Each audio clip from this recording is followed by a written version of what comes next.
Waghawadi road Radha મંદિર પાસે શાહ નિકેતન ફ્લેટમાં એસઓજી પોલીસે બાતમીના આધારે રેડ પાડીને ચાલતું કૂટણખાનું ઝડપી લીધું હતું। રાધા મંદિર પાસે આવેલ શાહ નિકેતન સોસાયટીમાં મકાન ભાડેથી લઈ તેમાં કૂટણખાનું ચાલતું હોય, જેમાં એસઓજી પોલીસે રેડ કરતા 3 મહિલાઓ સાથે 3 ગ્રાહકો મળી આવ્યા હતા, જ્યારે ગ્રાહકોને બહારથી બોલાવી દેહ વ્યાપાર કરાવતી મહિલા પણ મળી આવી હતી, જેથી એસઓજી પોલીસે 3 મહિલાઓને મુક્ત કરાવી હતી અને દિવેશભાઈ નગીનભાઈ પટેલ,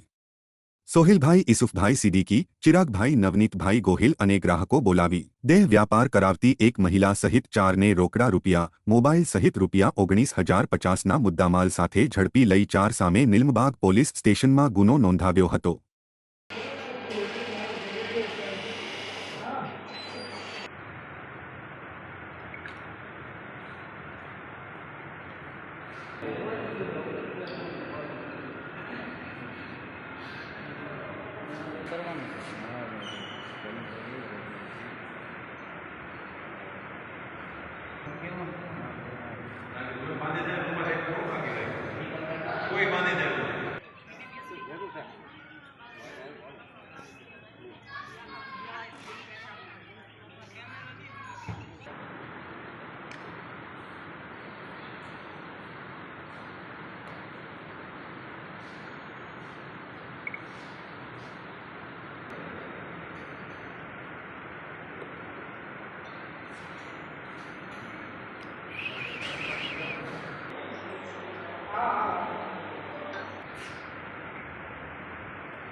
બસ